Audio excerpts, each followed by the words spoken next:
Now, something new, if our audience members ask me what's new or what's trending at EXIM Bank in the 2020s, this is a good example. It's a new tool in our toolbox for exporters and for domestic manufacturing specifically.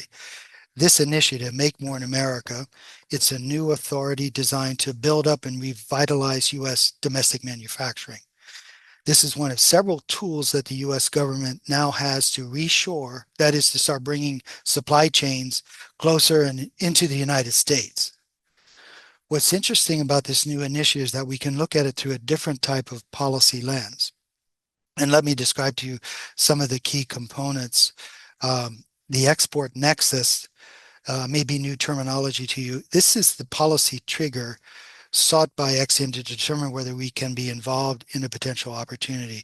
And essentially what it means is you need to earmark a certain level of domestic production. So if you get approved for an MMIA project and you're receiving EXIM financing, then what EXIM is seeking is that you export or earmark for exports the a portion, a percentage of the total domestic production that falls between 15 to 25%. So that's what we mean by export nexus or export connection.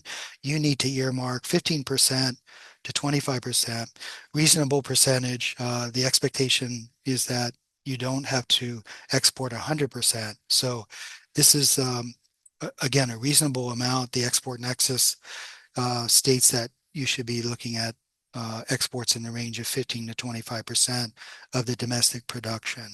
And then secondly, jobs. The core mission of EXIM has not changed here. EXIM will look at construction jobs and operating jobs to scale support. It's a number that can scale quite quickly, and it's tied to a metric called the job year, which has been calculated at approximately $205,000. So for every 5.3 jobs, your company would be eligible for up to approximately $1 million in support. And that's based on the metric called the job year. So this initiative, Make More in America, it's introducing flexibilities to make our manufacturers more competitive and to encourage reshoring of supply chains. And it's something you should consider if you want to expand your domestic production, and with the export nexus in mind, that you would be exporting 15 to 25% of your total production in the near future.